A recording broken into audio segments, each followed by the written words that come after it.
Dicho con otras palabras, el mundo es Matrix, vivimos en un metaverso. Yo creo que estamos en un momento, digamos, de confusión. Intentar explicar a través de la ciencia interrogantes que siempre nos han preocupado e inquietado al ser humano. Si la vida tiene algún sentido, el interrogante de la muerte, en el sentido de que aquí dentro de nada, como quien dice, nadie va a saber que hemos existido. Que la ciencia no puede dar respuestas a todos los interrogantes del ser humano. El mundo no se acaba en mí mismo, sino que el mundo es una prolongación de mí mismo. Lo que pasa a mi entorno me pasa a mí. El Hatha Yoga no es solamente posturas físicas, es decir, es otra actividad mental, por técnicas de la India antigua, técnicas gimnásticas que se empleaban como entrenamiento desde los ejércitos, soldados o empleados de príncipes, etcétera, en palacio, en la India antigua, de donde se nutren todo este tipo de pensamientos, tanto el budismo como el yoga como sistema filosófico o cualquier otro. Y eso es lo que ha pasado al mindfulness en el sentido de secularización, secularizado. Te doy la bienvenida a este podcast Tribú con Alma. Soy Nadia Abselam y hoy te traigo un alma filosófica. Emilio García, buen día. Emilio es licenciado en Derecho y en Filosofía y es profesor de Filosofía de la Universidad Complutense de Madrid, donde realiza actividades de docencia e investigación. Emilio es autor del libro del yoga como sistema filosófico, los Yoga Sutras, que ha sido su tesis doctoral en la que ha transcrito e interpretado los textos antiguos del yoga para plasmarlos en esta obra que sirve como guía para toda persona que quiera profundizar en la filosofía del yoga, también para profesores, profesoras de yoga, practicantes, alumnos. Es una buenísima guía que espero que pronto pueda volver a estar disponible para que lo disfrutes. Y te dejo que disfrutes de esta entrevista. Muchísimas gracias, Emilio, por dedicarnos tu tiempo y tu sabiduría. La verdad que es un maestro ejemplar, es una persona súper sabia, no tiene redes sociales de momento. Y que disfrutes, espero tus comentarios, que se los haré llegar también a Emilio. Si tienes alguna pregunta, duda, cuestión, incluso podremos hacer una segunda parte. Disculpadme por el audio y la imagen, no soy experta, hago lo que puedo. Que disfrutes del contenido, que es lo más importante.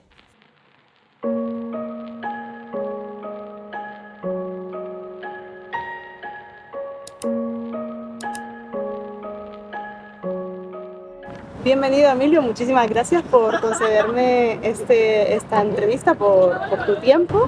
Para mí eres un referente sobre todo en el yoga, en la filosofía india, porque contigo aprendí sobre todo bastante de cómo aterrizar esto a la tierra y poder incluso entregar formaciones basadas sobre todo en la filosofía del yoga que se pudieran entender, digamos, bajadas a la tierra. Y bueno, para quien no te conozca, me gustaría que te presentaras. ¿Quién es Emilio? Bueno, lo primero, agradecerte a ti tu interés y todas las personas que estáis interesadas en este campo, porque realmente es un poco la motivación para que me impulsa a seguir trabajando y estudiando en todo este motivo. O sea que si no estuvierais vosotros, pues la verdad es que me dedicaría a otra cosa, ¿no? En ese sentido. Bueno, sobre mí pues no me gusta hablar mucho, pero de alguna manera yo estudié Derecho en su momento. Al final decidí cambiar un poco todas mis actividades y dedicarme a lo que realmente siempre me atrajo, que era la filosofía y la enseñanza. En esa línea estudié filosofía y posteriormente pues, pude hacer la tesis doctoral ya sobre precisamente el yoga, y que consistió fundamentalmente en una traducción directa de los Yoga Sutras al español. Y bueno, pues especializarme un poco en esa línea y en filosofía oriental. Y entonces actualmente pues imparto clases en la UCM, en la Complutense, de filosofía oriental y de introducción al budismo y al hinduismo. Qué interesante. Bueno, traigo aquí tu libro, El yoga como sistema filosófico, los Yoga Sutras, y aquí nos hablas de los 8 pasos o caminos que no sé si son, o si está bien dicho, decir que son como la base del yoga o el camino que uno para alcanzar el yoga. Entonces, bueno, cuéntanos un poco en qué consiste los Yoga Sutras, ¿qué es? Bueno, los Yoga Sutras en general se puede decir que es el libro base de uno de los 6 sistemas filosóficos ortodoxos de la India clásica, que su primo hermano, por así decirlo, sería el Sankhya. Entonces sería, por lo tanto, un sistema filosófico, el yoga, que su libro base, que recopila todas las ideas fundamentales, es en esta obra que se llaman los Yoga Sutras, atribuido a Patanjali.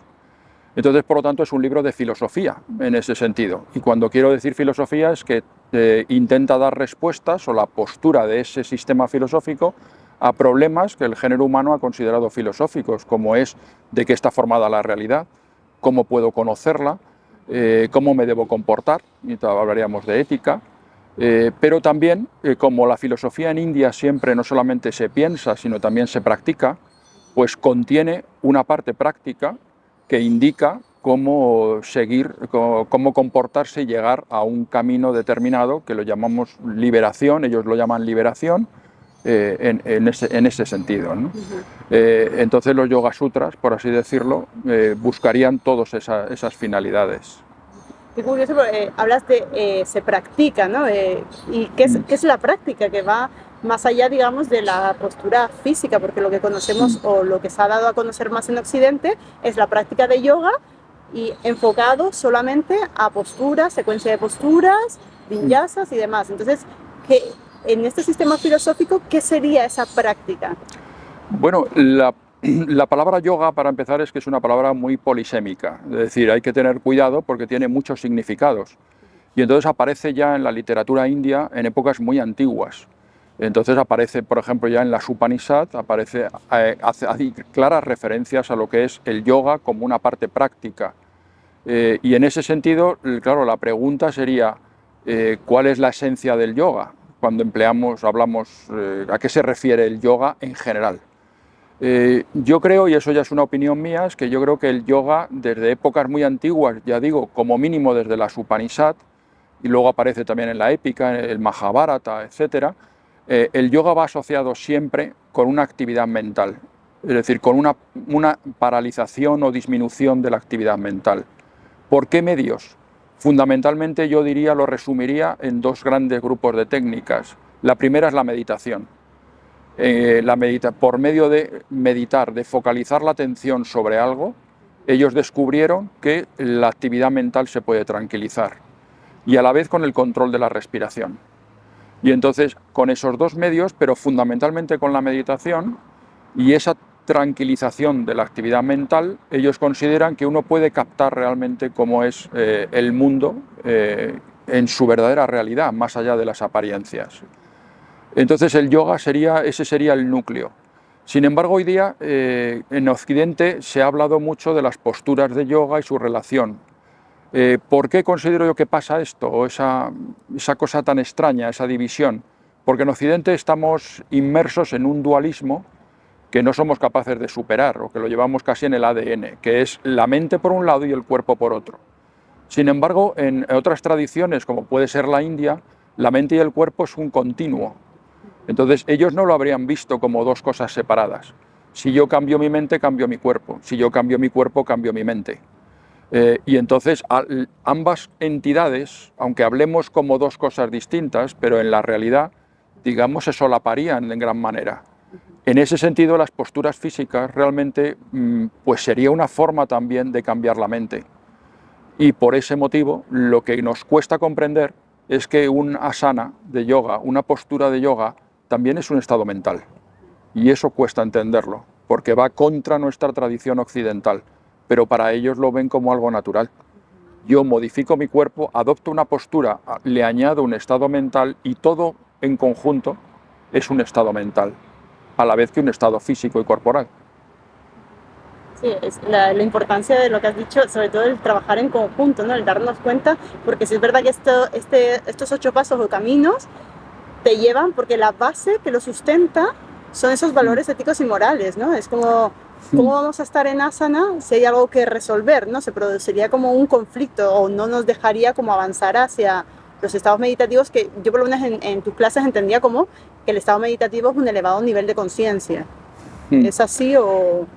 Bueno, en los Yoga Sutras en concreto, lo que se plantea, lo que dicen es que a través de esa práctica, y en concreto que termina o se solapa con la práctica de meditación, llegaría a un estado mental que en Occidente, digamos, nos cuesta entender, donde la dualidad sujeto-objeto desaparecería.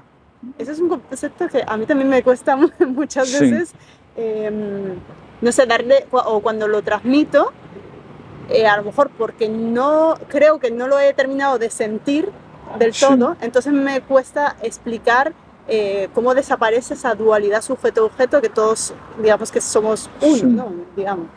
Bueno, ellos, digamos, lo explican analizando lo que es el proceso de percepción. Nosotros cuando estamos viendo algo, yo ahora te estoy viendo a ti, entonces me doy cuenta en la frase que acabo de decir, yo, que soy el sujeto que percibo, te percibo a ti, que eres el objeto percibido, o la persona en este caso percibida. Entonces esa es la dualidad, sujeto-objeto. Ellos lo que defienden es que si mantenemos largo tiempo la atención sobre un objeto, al final esa distancia se va cortando y yo me fusiono de alguna manera con ese objeto. Hay en un capítulo de un libro de Sivananda donde explica muy bien desde mi punto de vista eso y dice que le recomienda a un alumno que medite sobre un búfalo, una cría de búfalo.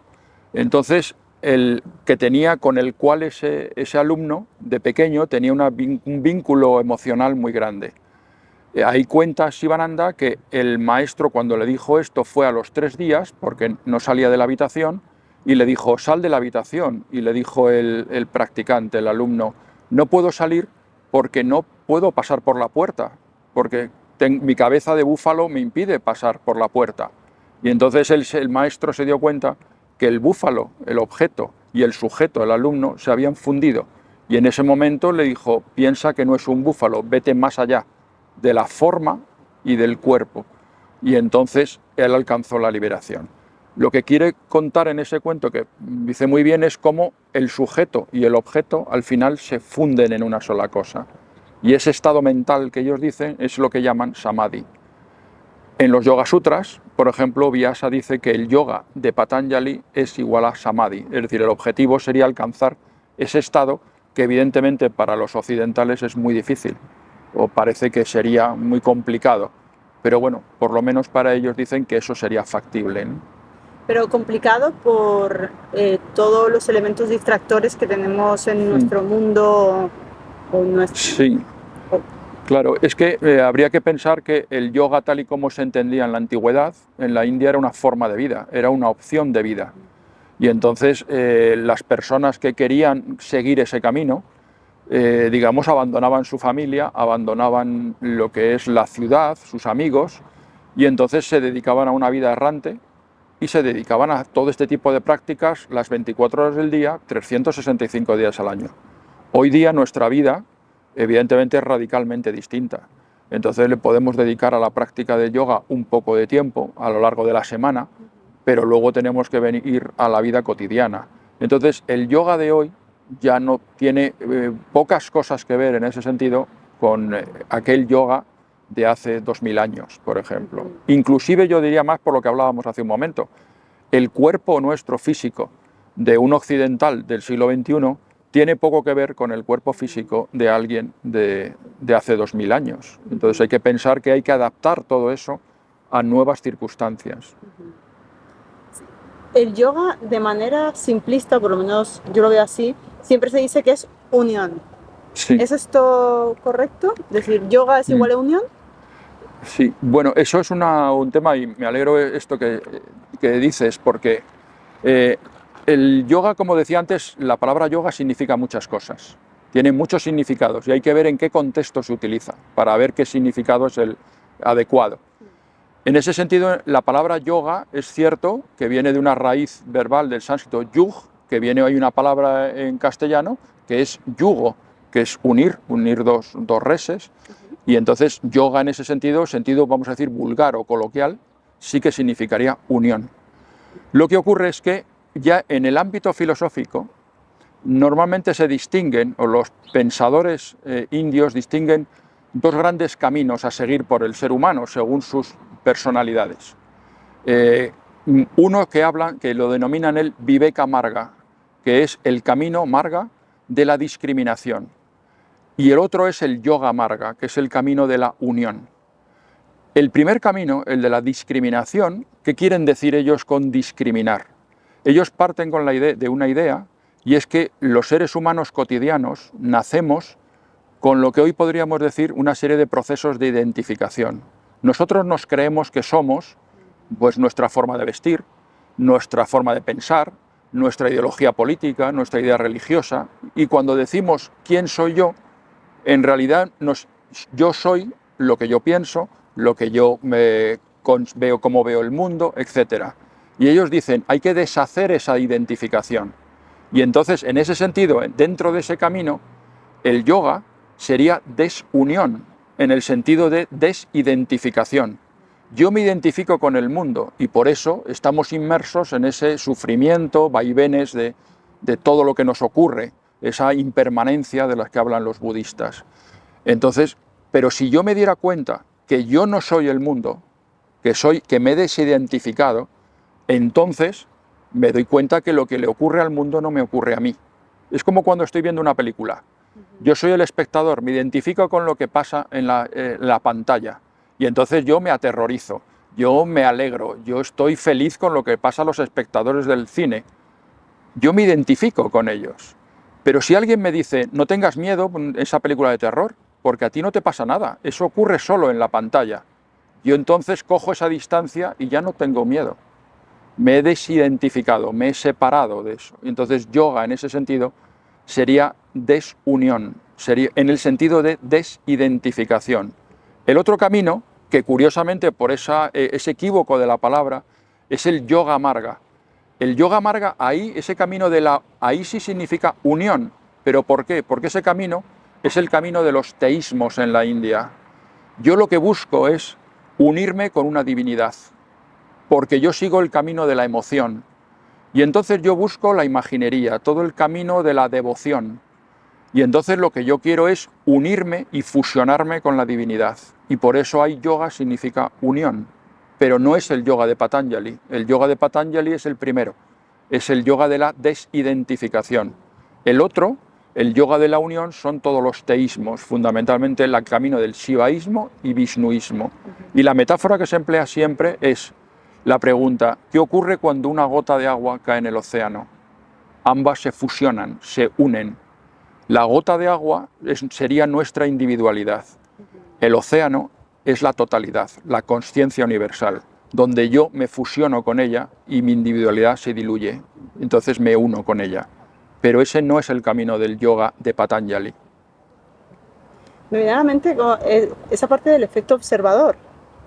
Puede estar relacionado de la parte del yoga de Patanjali, ¿no? Como mirarte, ¿no? Como un observador del...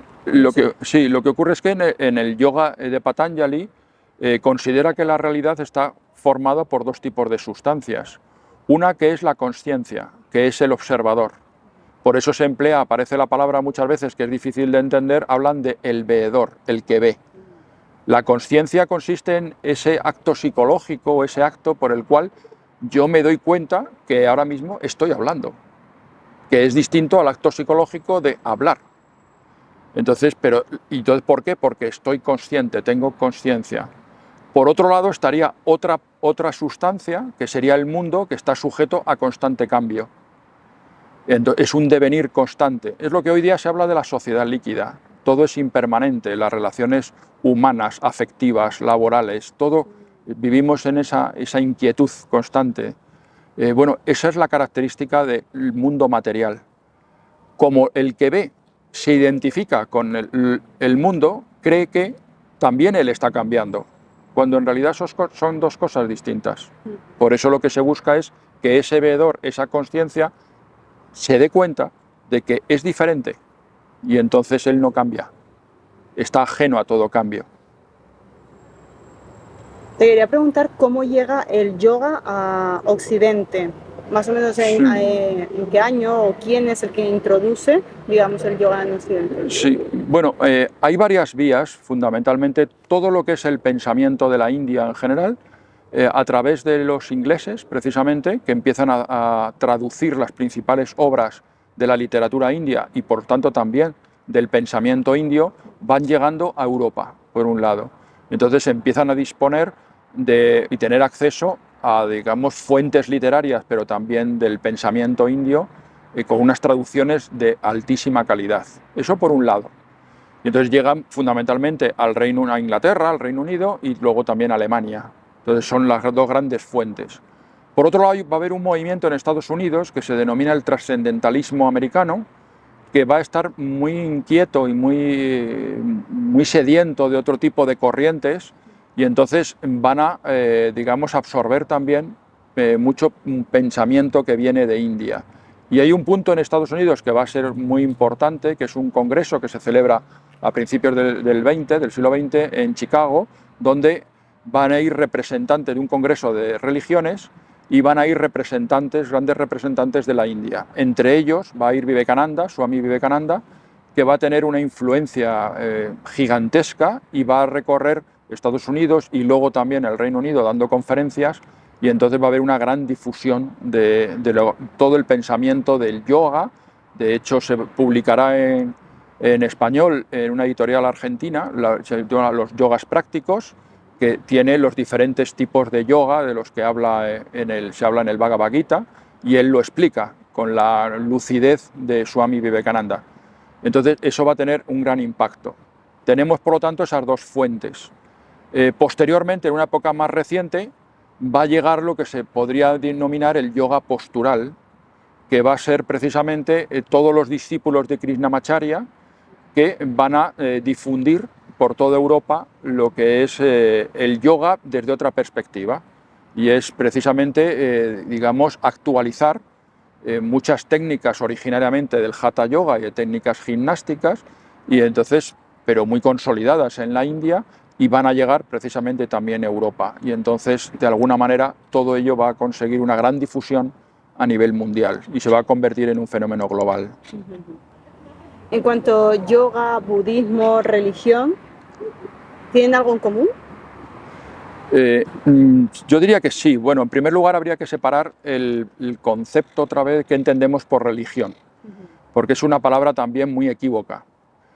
Si fuéramos antropólogos sociales, sabríamos que la religión es un hecho que se da en todas las culturas, con diferentes formas y manifestaciones. Entonces habría que ver en qué consiste eso de la religión. En Occidente se ha asociado muchas veces a los teísmos, pero no es exacto, porque el budismo es ateo, el jainismo es ateo. Entonces habría que aclarar qué se entiende por religión en ese sentido. Respecto al budismo y al yoga, la gran difusión que ha tenido el budismo también y por supuesto el yoga, habría que tener en cuenta dos aspectos, y es que tanto el budismo como el yoga, fíjate que hablábamos del yoga como sistema filosófico, no solamente de yoga. Es decir, que como sistema filosófico da respuestas a interrogantes del ser humano. Eso que hablábamos pues, de qué es la realidad, cómo comportarnos. Es decir, tiene una parte filosófica y una parte práctica. Y el budismo ocurre lo mismo y da sus propias respuestas.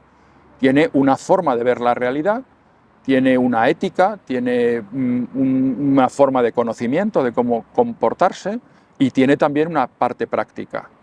En ese sentido, lo que se ha producido es una especie de lo que alguien ha llamado secularización del budismo o secularización del yoga. ¿Qué quiere decir eso? Que la parte, digamos, teórica o filosófica se ha quitado. Porque yo, por ejemplo, puedo ser creyente, creo que existe un Dios o un ser supremo, y el budismo me dice que no existe ningún ser supremo. Entonces ya me crea un conflicto. Quitemos esa parte y quedémonos solamente con la parte práctica. La parte práctica es universal y además es muy neutra desde el punto de vista de pensamiento político, religioso, etc. Por eso se habla de secularización. Si hablamos de secularización aplicado al budismo, es decir, quedarnos solo con la parte práctica propuesta por el budismo, tendríamos el mindfulness. Si quitamos toda la parte filosófica o conceptual del yoga, tendríamos un yoga secularizado y tendríamos el yoga postural, por ejemplo. Entonces es dos pensamientos muy neutros que vale para cualquier tipo de personas con independencia de credo, religión, raza, etc. Y entonces es perfectamente expandible en todos los ámbitos. Porque obviamente lo que uno constata es que ese tipo de prácticas son altísimamente beneficiosas para cualquier ser humano. Totalmente, bueno, ya has metido aquí cosillas que también iba a preguntar más adelante, pero que vamos, que está genial. Porque mira, por ejemplo, si buscas en cualquier buscador en internet, pues siempre pones yoga y meditación y todo te lo pone como diferencias entre yoga y meditación y te dice que, bueno, que es cosas diferentes o incluso yoga, meditación, mindfulness, todo lo ponen como las diferencias que hay entre practicar una cosa u otra. ¿Realmente hay alguna diferencia? Bueno, yo he comentado antes que si hubiera que hablar de qué es el yoga o cuál es el núcleo del yoga, yo creo que en los textos, desde luego, se puede rastrear de épocas muy antiguas que el yoga y la meditación están íntimamente unidas. De hecho, en una de las Upanishads más antiguas, que es la Chandogya Upanishad, ahí aparece un himno de alabanza a la meditación, precisamente. Y estaríamos hablando que aproximadamente esa Upanishad sería del siglo VII antes de nuestra era. Es decir, que el texto está. Entonces, yo entiendo que por ese motivo se podría abundar mucho más, pero que el yoga y la meditación me cuesta comprender cuáles son por qué dicen que sean diferentes. Quizá el problema surge por lo que he comentado antes, y es que la palabra yoga habría que ver qué se entiende por yoga. Entonces, el yoga postural, en un momento dado, se puede pensar que está más separado de la meditación. Yo entiendo que no, porque por lo que decía también antes, es decir, aunque se ponga el acento en la parte física o en las posturas físicas del yoga, no hay que verlo desde el punto de vista occidental. Es decir, una postura física del yoga implica también una actitud mental, focalizar la atención en algún lado, y es un complemento precisamente de la meditación. Todo va enfocado en el mismo sentido, que es la propia definición de los Yoga Sutras, es la tranquilidad de la actividad mental, la detención de la actividad mental. Todo iría enfocado en ese sentido. Y todo ese tipo de técnicas, como tienen una naturaleza muy psicológica, luego se van traspasando a muchos sistemas. Y el budismo, evidentemente, toma muchísimas de esas técnicas también, que tienen diferentes orígenes. Y entonces ese budismo secularizado, evidentemente, toma muchas técnicas que son propias, se comparten con el yoga o se comparten con otro tipo de pensamientos, como el tantrismo, etc.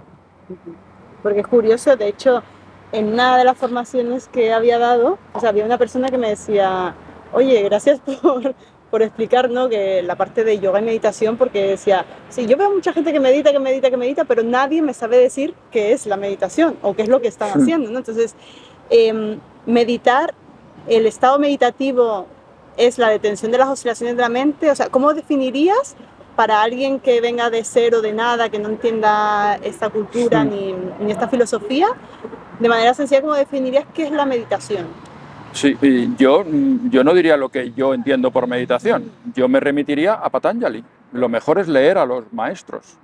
Y estos grandes maestros son grandes porque son clarísimos a la hora de explicarlo. Y además está escrito en un género que es muy breve y muy conciso, con lo cual Patanjali lo define perfectamente: focalizar la atención sobre una sola entidad. Y es más, ya está. Entonces yo creo que se entiende. ¿Cómo es? Es claro, es fijar la atención sobre algo. Y luego el propio Patanjali en los Yoga Sutras pone ejemplos sobre dónde se puede focalizar la atención. Y si se complementa con el comentario de Vyasa, pone más ejemplos todavía. Y entonces habla de un objeto externo o un objeto interno, y habla concreto, pone ejemplos de ellos, una emoción, y el colmo es que termina diciendo literalmente sobre cualquier cosa. Es decir, que da igual sobre qué fijemos la atención. Meditar es focalizar la atención sobre un solo punto largo tiempo. Ya está, es así de fácil.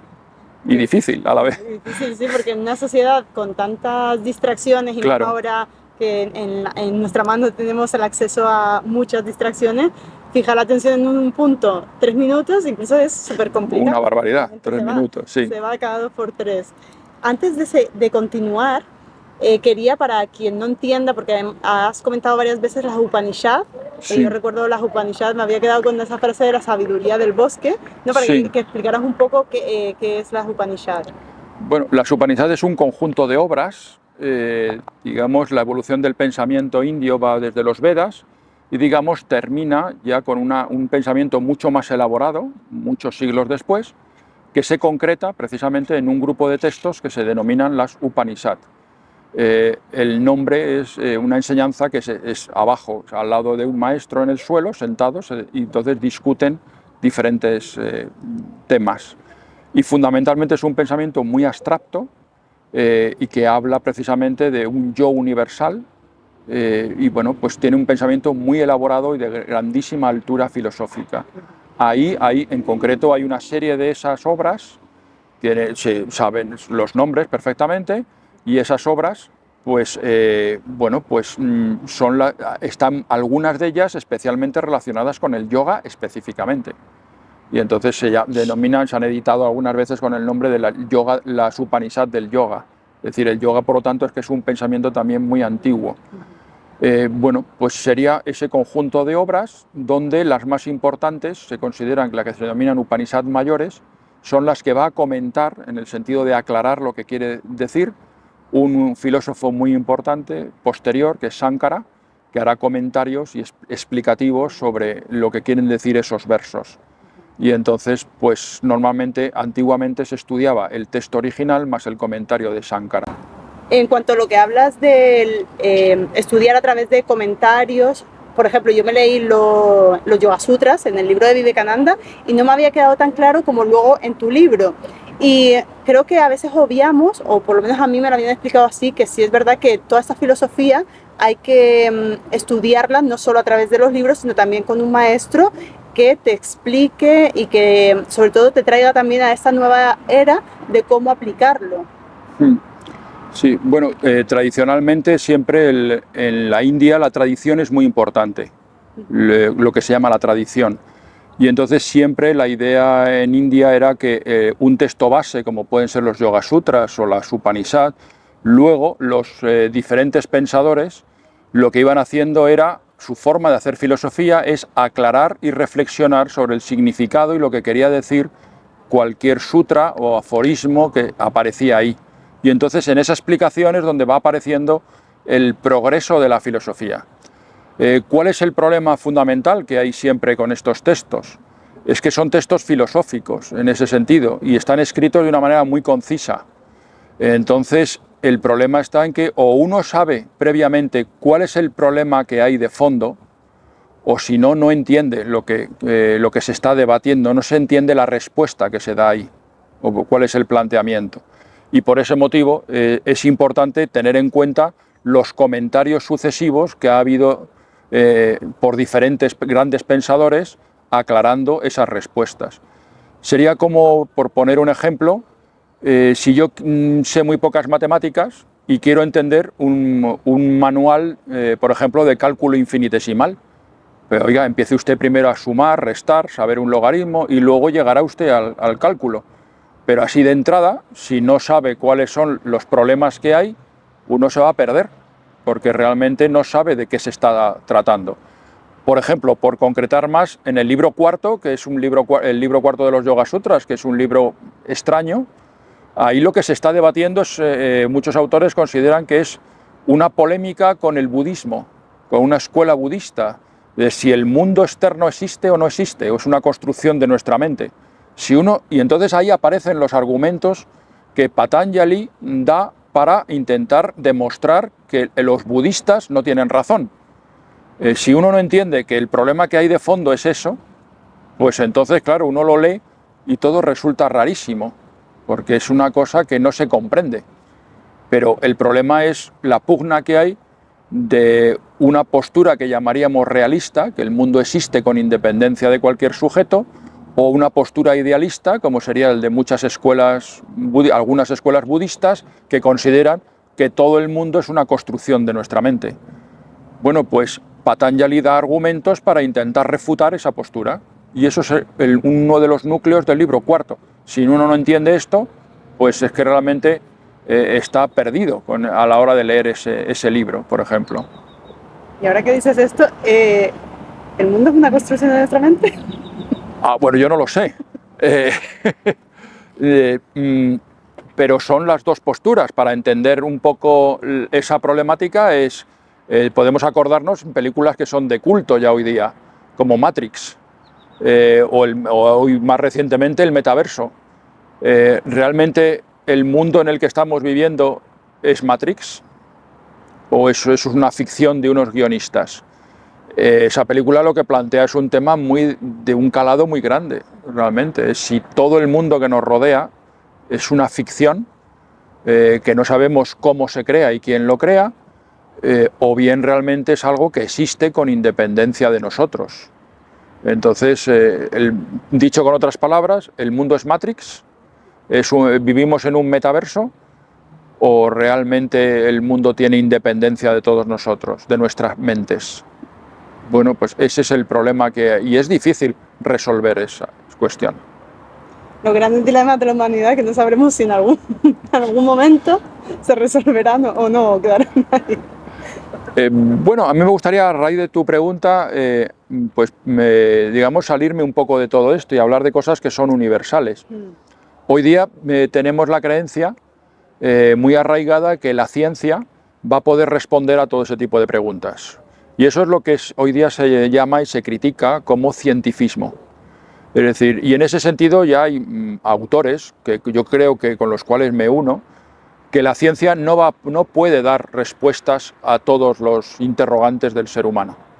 La ciencia es, como dice una pensadora inglesa, Mary Milley, es una ventana al mundo, pero también hay otras ventanas al mundo, que son las emociones, el arte, y ella dice también las religiones en el sentido de la emotividad.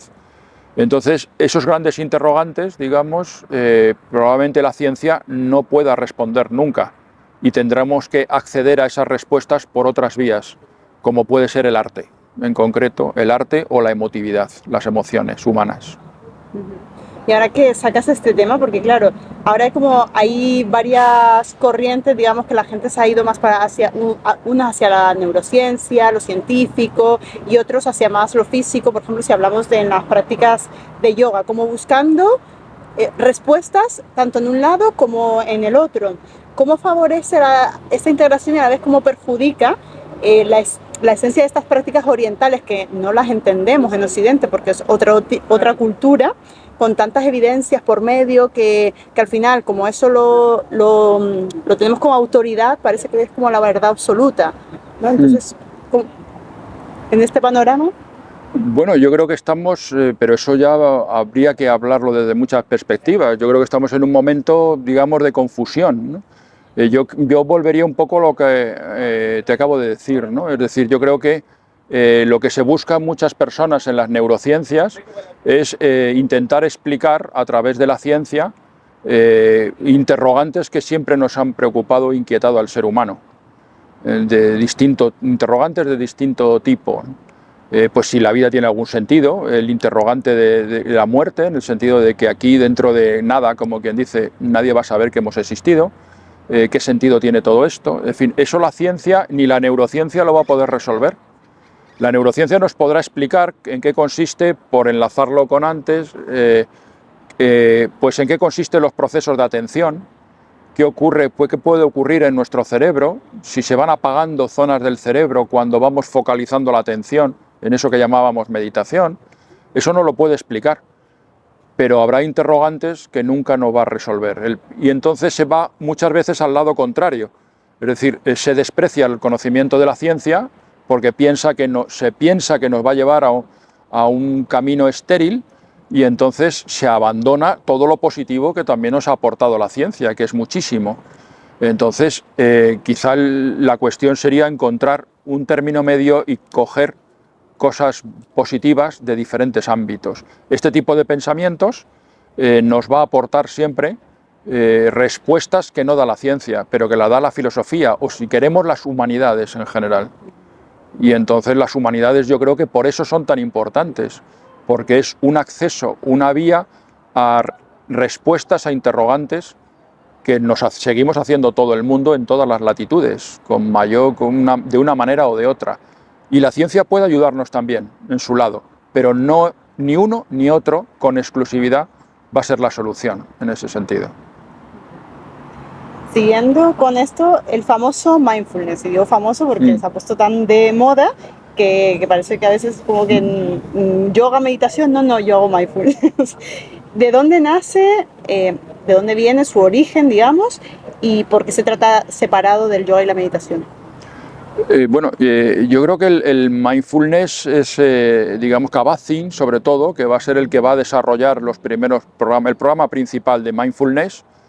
Pues él era un gran practicante de yoga, conocía muy bien muchas tradiciones de India y de Asia en general, y entonces él, precisamente, su genialidad consistió en darse cuenta de que son técnicas que podían ayudar a aliviar el dolor, sobre todo él al principio en ambientes hospitalarios, gente que está sufriendo por diferentes enfermedades o en fases terminales, entonces todo este tipo de técnicas les podía aliviar, es decir, mejorar en su situación. Lo que se dio cuenta es que para que fuera aceptado en el ámbito hospitalario por el mundo médico, vamos a decir, del mundo científico, no le puedes plantear esos aspectos, digamos, filosóficos o teísticos, o en fin, todos esos postulados. Y entonces su genialidad es decir, ¿por qué no prescindo yo de todo eso y me quedo con la parte práctica que apoya y que ayuda a las personas? Entonces, en ese sentido es lo que hablábamos antes de la secularización del mindfulness. Quitó toda esa parte teórica y entonces lo que hizo fue quedarse solamente con esa parte práctica.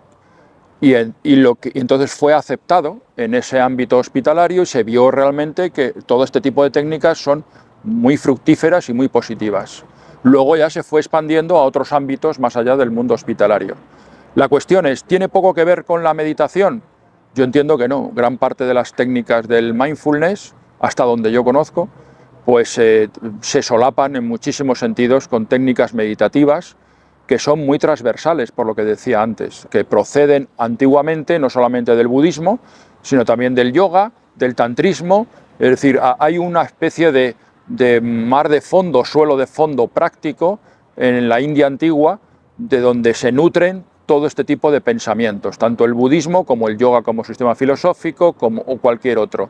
Y eso es lo que ha pasado al mindfulness en el sentido de secularización, secularizado. Cierto es que por lo menos yo lo veo así de agradecida, ¿no? Porque esa manera también de integrarlo nos ha ayudado incluso a otro, en el ambiente laboral, a poder introducir, digamos, la filosofía del yoga dentro de entornos laborales, ¿no? En mi caso, por ejemplo, en la policía, si no fuera por estas cosillas de neurociencia, de evidencias, de mindfulness, pues a lo mejor no estaríamos ahora impartiendo, digamos, incluso parte de la filosofía como filosofía de vida, no solo filosofía del yoga, sino filosofía de vida que mejora la salud y el bienestar de los trabajadores, si no fuera por esa parte. Pero también entiendo que la esencia o los principios básicos que son los que dan sentido a todo lo que estamos haciendo no se deberían perder. Claro, yo pondría un ejemplo en ese sentido de la manera que puede beneficiar las técnicas de mindfulness o las técnicas del yoga. Pensemos como hoy día se habla en psicología cognitiva, que somos procesadores de información. Tenemos unos inputs, nosotros procesamos internamente esa información y generamos unos outputs en nuestro entorno. Claro, como ahora si ponemos el acento en la parte de procesadores de información, ¿cómo la procesamos? Si nosotros estamos alterados por una vida de estrés, de agitación, de inquietudes, de preocupaciones, los outputs que procesamos, los inputs que procesamos, cuando generamos la salida también le añadimos un plus de agitación que procede de nosotros mismos. La meditación y todo este tipo de técnicas lo que actúan es sobre el procesador de información, sobre nosotros mismos. Si vamos a decir, para entendernos, nuestras neuronas, todo nuestro sistema neuronal se tranquiliza, se relaja, procesamos la información de una manera totalmente diferente. Los inputs siguen siendo los mismos, pero lo que ha cambiado es al procesador de información, es decir, al individuo. Y entonces nuestros outputs, en ese sentido, son totalmente diferentes, más pausados, más relajados, nos ayudan a solucionar mejor los problemas de una forma más óptima, no de una forma alterada en ese sentido. Por eso yo entiendo que todo este tipo de técnicas que se comprueba empíricamente que son eficaces, es decir, no es una ficción. Y la forma de actuar es que funcionan sobre lo que estamos llamando ahora, lo estoy llamando ahora el procesador de información, que somos los humanos. Y yo he leído en alguna ocasión que hay una crítica en los entornos laborales que si el mindfulness y las técnicas de mindfulness lo que hacen es que domestican, entre comillas, de alguna manera al trabajador porque le hace que sea menos combativo, menos reivindicativo. Yo creo que es injusta totalmente esa crítica, no está acertada, por esa razón que acabo de decir. No está domesticando o quitando ningún tipo de reivindicación justa que pueda hacer cualquier persona. Lo que está haciendo es que esa reivindicación sea de una manera diferente. Pero no quiere decir que ya sea crear un ser pasivo, dócil y domesticado, en absoluto. Lo que está haciendo es crear a un ser que mucho más tranquilo procesa esa información y actúa y defiende sus intereses o derechos, pero de una forma completamente más pausada, pero con toda la intensidad y con toda la vehemencia que pueda. Pero procesa, y además son aspectos muy buenos para gestionar, por ejemplo, los problemas de agresividad, todo ese tipo de la violencia que sufrimos en nuestra sociedad. Todo eso, evidentemente, este tipo de técnicas, al modificar a ese procesador de información, aporta unos beneficios a la sociedad enormes. Y esos beneficios vienen con mucha práctica, porque en el mundo de la inmediatez lo queremos ya y en 3 pasos o 3 tips que queremos que como que se nos den la píldora y que ya... Sí. Claro, yo eso me acuerdo siempre con eso, un refrán que es muy viejo, ¿no? La sabiduría popular. Si quieres tener un hijo tienes que esperar 9 meses. Es decir, ya sabemos que todo el mundo lo queremos todo inmediatamente, eso es cierto. Somos la sociedad de la prisa. Bien, pero es que desde luego esas transformaciones nunca son tan fulminantes. Es un proceso que es casi imperceptible. De hecho, hay una frase en el Tao Te Ching que dice: todo gran viaje empieza por unos pequeños pasos. Podemos recorrer un gran camino, pero al final todo ese camino se puede reducir a un pequeño paso cada momento. Claro, nosotros tendemos hoy día a dar poca importancia a ese pasito que damos diariamente, pero si somos capaces de verlo con otra perspectiva, el camino que luego al final, con esa constancia, nos lleva muy lejos. Sí, lo vemos muy claro en el deporte, ¿no? Por ejemplo, uno no va a correr una maratón de mañana, ¿no? Mañana no iríamos a correr una maratón sin hacer el proceso, pero sin embargo con este tipo de prácticas la gente lo quiere ya. Incluso veo mucho como que la gente va buscando el efecto placebo, como un efecto placebo que le produce ir a una clase de yoga y ya. A mí muchas veces me dicen: Nadia, a ver si nos das otra clase. Y yo digo: no, hasta que no apliques lo que ya te enseñé, no, mejor no te doy más clase, ¿no? Claro. Porque parece que es como buscar un efecto placebo en este tipo de práctica. Sí, es que hoy día no solamente este tipo de técnicas o prácticas del yoga, es que parece que tenemos que estar buscando pues muchísimos efectos placebo, es decir, cursos de cualquier cosa. Cambiamos de actividad, hoy día hacemos un deporte de riesgo, mañana hacemos otro diferente para poder decirlo. Es decir, ese es un problema social de nuestra sociedad, indudablemente. Y bueno, yo creo que es importante que también a través de estas técnicas vayamos tomando conciencia del valor de la serenidad, de volver a recuperar lo que llaman ese movimiento que surgió en Italia, el slow food, es decir, que no es comer despacio, sino es vivir despacio, tranquilo, recuperar el placer de una buena conversación, el placer de simplemente tomarte un café con un amigo. Eso no tiene un valor material, pero nos aporta una tranquilidad en ese sentido. Y estas técnicas también nos sirven para ir valorando justamente ese slow food, ese vivir con más tranquilidad. Pues yo siento que el 2020 fue un año que marcó un antes y un después en la vida de prácticamente la gran mayoría de las personas, me atrevería a decir, porque pasamos de personas y yo lo he notado mucho a la hora de dar formaciones, de cambiar incluso la forma de darlas, porque antes la gente no quería saber ni se conectaba con la parte espiritual, y ahora incluso se ha creado un negocio a través de la espiritualidad. ¿Qué consecuencias trae estos fenómenos, ¿no? Que usan solo es una parte de las enseñanzas, sobre todo hablando la parte de espiritualidad como negocio, ¿no? Como falsas promesas, que va muy enlazado a la inmediatez, a conseguir esta parte de inmediatez, con obtener ciertos resultados, y no sé, todo lo que hay ahí detrás y digamos que estamos como bastante perdidos después de haber pasado ese proceso del mundo se paró, ahora me encuentro conmigo mismo, no sé ni dónde estoy, ¿no? Sí, bueno, yo en eso lo único que puedo dar es alguna opinión nada más, pero no pasaría de ahí. Lo único es que, desde luego, a partir de ese quedarnos sin esos efectos placebos, de pronto, pues la sociedad o gran parte de la sociedad nos encontramos con que no teníamos esas distracciones, entre comillas, del exterior, y nos encontramos entonces con nosotros mismos, y de pronto no sabemos qué hacer. Y eso provocó, evidentemente, un cambio muy importante en ese sentido. Claro, dentro de todo, claro, toda oferta, siempre, toda demanda se ajusta a una oferta rápidamente, y desde luego vivimos en el mundo donde, desgraciadamente, no sé si en qué proporción, de todo se hace un negocio. Y entonces, claro, ante ese vacío se llena con toda esta oferta de todo tipo. Yo lo único que creo es que, en ese sentido, el mundo, digamos, más, vamos a decir, clásico, en el sentido de los grandes textos de la humanidad, de estos pensadores, pues siempre va a estar ahí como referencia en ese sentido. Y yo creo que es importante estar precavido respecto a todos estos vendedores, entre comillas, de la inmediatez. Es decir, y por lo menos saber que eso existe y que hay que tener cierto cuidado. También he observado una tendencia, bueno, no sé si esta frase es del budismo, ¿no? La de todo en la vida es dolor, el sufrimiento es opcional. Sí. Y veo a veces que se potencian, ¿no? O se publicitan retiros y eventos que llevan sobre todo a experimentar el dolor. Las personas como que buscan ese chute, no sé realmente lo que buscan, pero vamos, que hay como una tendencia hacia el dolor, eventos que de alguna manera te llevan hacia provocarte el dolor, a una experiencia como muy intensa en ese sentido.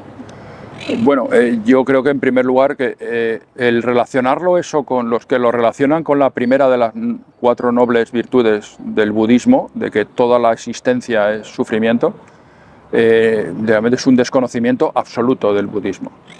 O sea, cuando el Buda habla de esa primera noble verdad, lo que está hablando, ese concepto de sufrimiento, es un concepto muy profundo, es constatar sobre todo que en la vida nunca podemos satisfacer ningún deseo, o que todos son anhelos que nunca podemos satisfacer, que siempre todo es impermanente, que todo es fugaz en todos los aspectos, y eso, si lo pensamos, genera una inquietud como mínimo.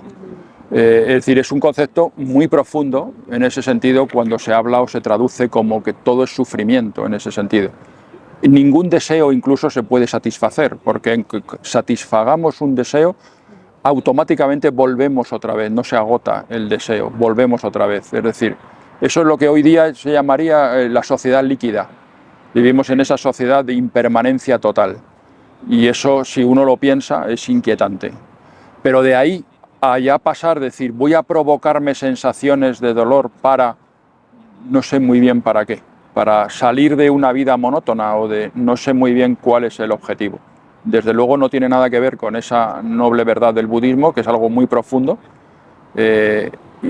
y realmente no es más que vendernos otro producto. Pero eso es una opinión que no acabo de comprender cuál es el objetivo de este tipo de técnicas, vamos.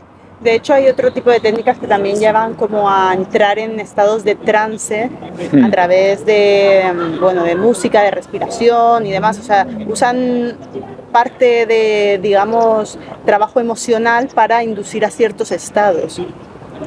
Sí, yo volvería otra vez a los textos clásicos, es decir, es que está todo inventado. Ya, o sea, no puede venir alguien a descubrirnos el Mediterráneo. El Mediterráneo ya está ahí, ya está descubierto. Entonces no nos lo quieran vender. Entonces no se puede llegar a una transformación interna de la noche a la mañana. Es decir, es algo imposible. Es como el refrán que decía, no podemos tener al cabo de 15 días un hijo, hay que esperar 9 meses. Es decir, el que quiera vendernos otra cosa, pues obviamente es sospechoso. Entonces, en ese sentido, yo no creo que no es que sea un clásico en el sentido de antiguo, es que 2 y 2 siguen siendo 4. Entonces, no se empeñe usted en vendernos algo por algún método que nadie ha señalado que sea realmente beneficioso para el ser humano. Volvemos a la confusión que al final hace que la gente esté en la búsqueda de una cosa, la otra, y si no, pues me voy a la astrología, y si no, me voy al más allá, Claro. y busco, ¿no? Sí. Y nunca me encuentro. Sí, sí, pero es que es volver siempre con los mismos temas, es decir, los métodos clásicos antiguos, que no porque sea antiguo ya podemos despreciarlo, es que funcionan, están muy testeados, están muy comprobados, son métodos empíricos que se han desarrollado a lo largo de milenios. Entonces, uno sabe que esto funciona, que esto es eficaz, estas prácticas de yoga, de meditación, etc. Acortarlo, yo no conozco todavía ninguno. Puede ser que en un futuro alguien descubra algo, pero desde luego el que me prometa algo de eso, por lo menos me pone en guardia.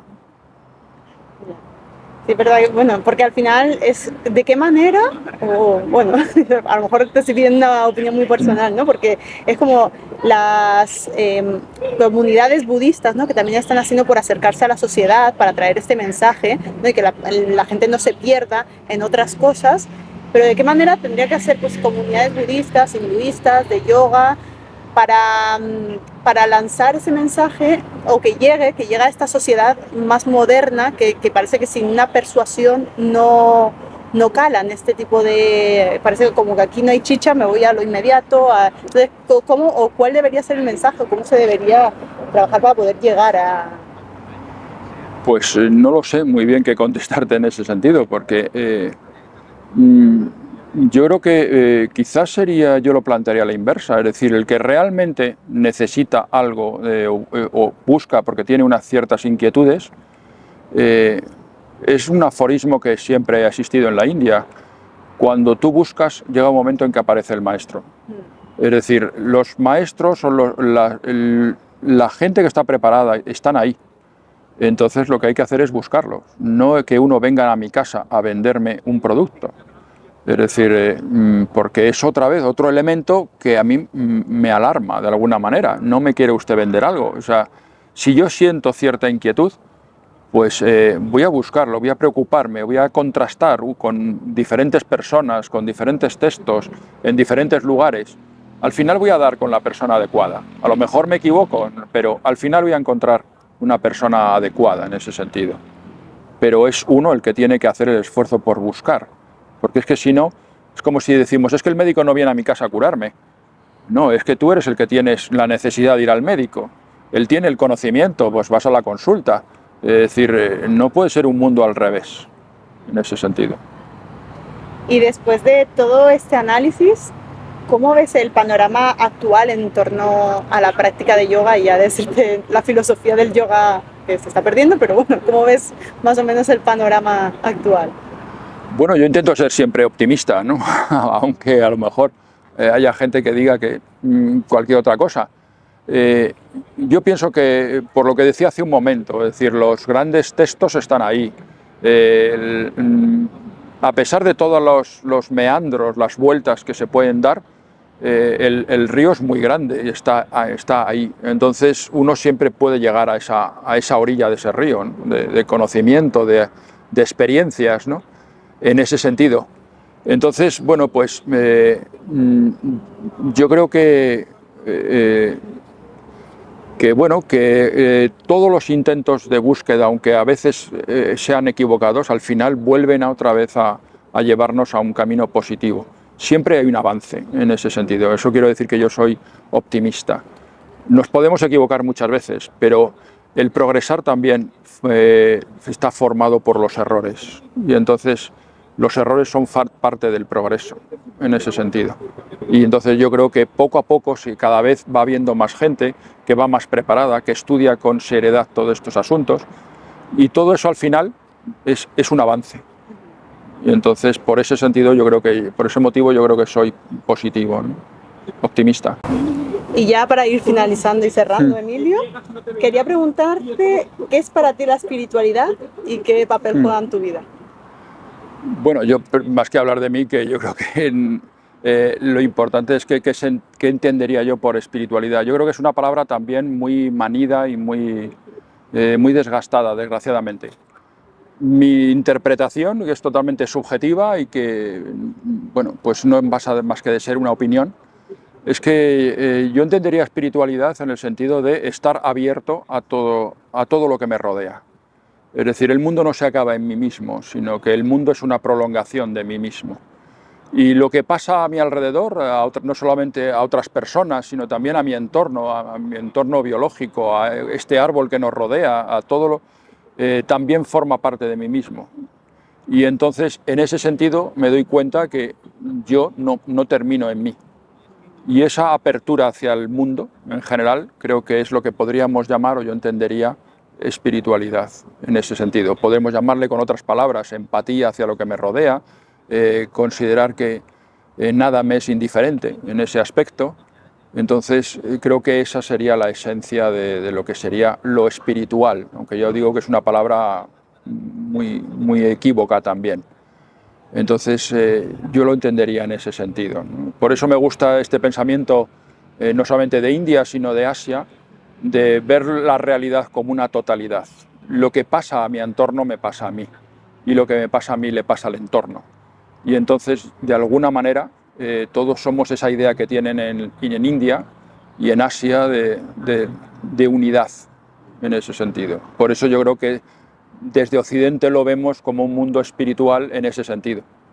Es decir, nosotros en Occidente somos muy analíticos, muy individualistas y separamos todo.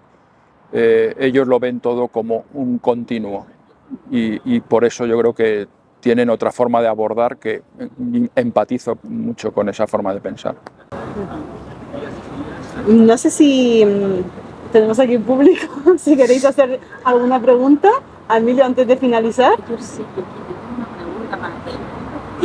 ¿Tú te acuerdas del proyecto de Hatha Yoga Project? Están Mark Singleton, James Madison, sí. Que están en la Universidad de Londres. Sí. Investigando toda esta cuestión de que si el Hatha Yoga tiene influencia de la gimnasia sueca y todo eso. ¿Te acuerdas? Bueno, una de las cosas que apoyan ellos es esta teoría de que el Hatha Yoga que practicamos hoy tiene influencia de la gimnasia sueca, que hubo como, pues eso, en los años 20, 30, este intercambio entre clases de la nobleza y burguesía y demás, que hacían sus gimnasias y fueron allí, o sea, que los de allí cogieron, o sea, que de la India, los hindúes que practicaban Hatha, acabaron tomando cosas de la gimnasia sueca que la alta burguesía practicaba en Europa. Y yo le he estado dando vueltas estos años y confío mucho en estas dos personas, me parece que son unos estudiosos que hay que respetar.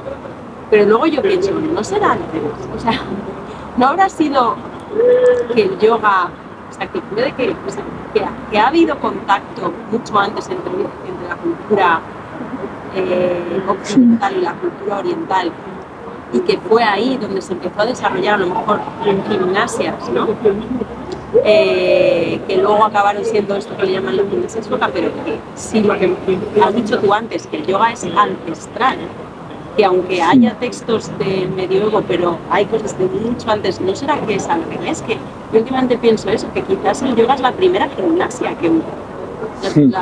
Y que era algo que ya de por sí se creó como algo integrado con un ejercicio mental y de atención y de todo esto que ahora está tan separado, ¿no?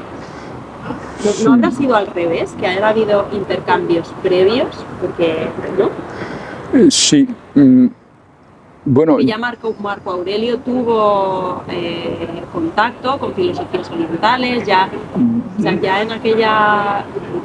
Bueno, sí, yo creo que habría que distinguir varias cosas. En primer lugar, otra vez vamos con el concepto de yoga, que yo creo que es importante. O sea, si hablamos de Hatha Yoga, el Hatha Yoga, en ese sentido, es una cosa que lo que es el yoga como sistema filosófico, es decir, como un pensamiento filosófico, siempre se vio como algo muy separado del pensamiento filosófico. Era una práctica más próxima, pues bueno, un tipo de faquires, o sea, no se veía con buenos ojos, porque no se pensaba que esto tuviera ninguna entidad filosófica.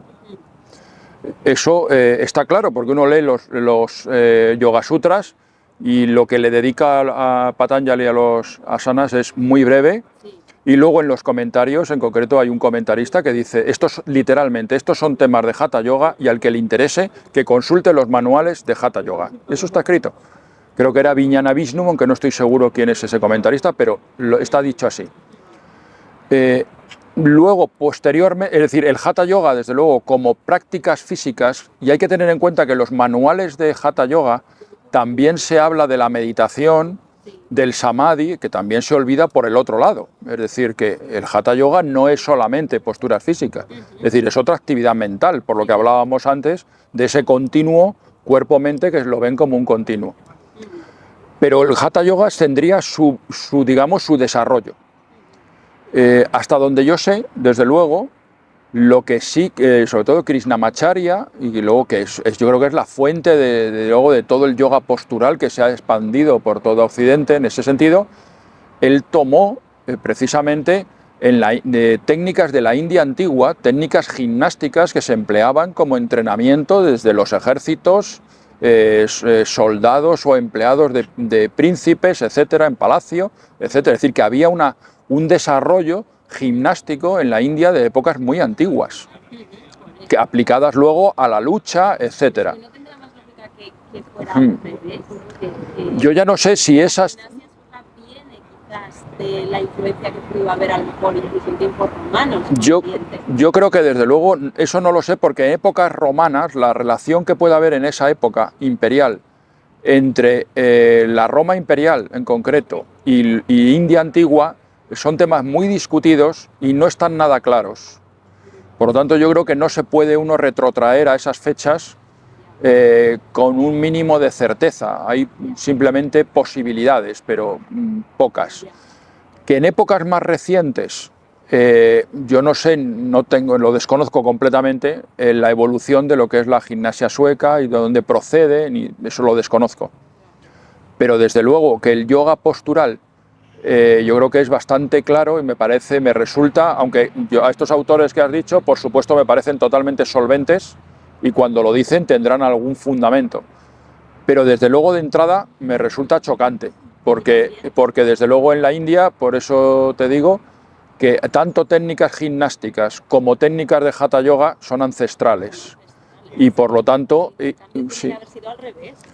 Yo ya al revés no lo diría, no lo sé, eso ya no lo sé, porque no sé cómo podría haber influido, pero que desde luego en la India, que vaya a buscar a un sitio como Suecia unas técnicas me resulta difícil, porque hay una tradición autóctona, como puede ser la danza y lo que es el teatro, las artes escénicas, que no necesitan ir a ningún lado para aprender y desarrollar todo un tipo de actividades. Entonces lo tienen dentro de ellos mismos muy elaborado. Y entonces me resulta extraño, desde luego. ¿Tú meditas y has meditado por qué? Bueno, pues no, la respuesta es no.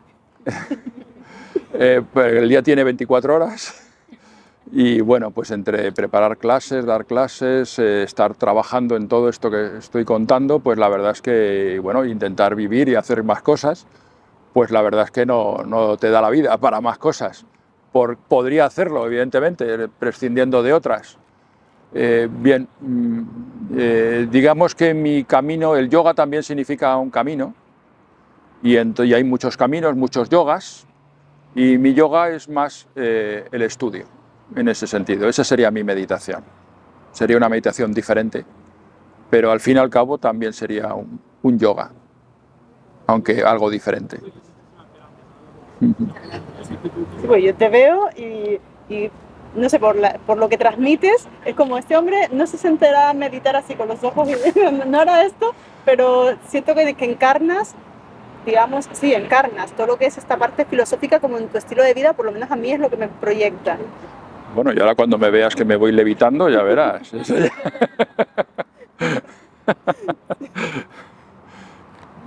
Pues no lo sé, eso es algo totalmente involuntario, no es Una nada. percepción, ¿no? Swadhyaya, ¿no? Lo que dice el Swadhyaya, el estudio del sí mismo, también Sí. es una forma de... El estudio, sí, del Kriya Yoga.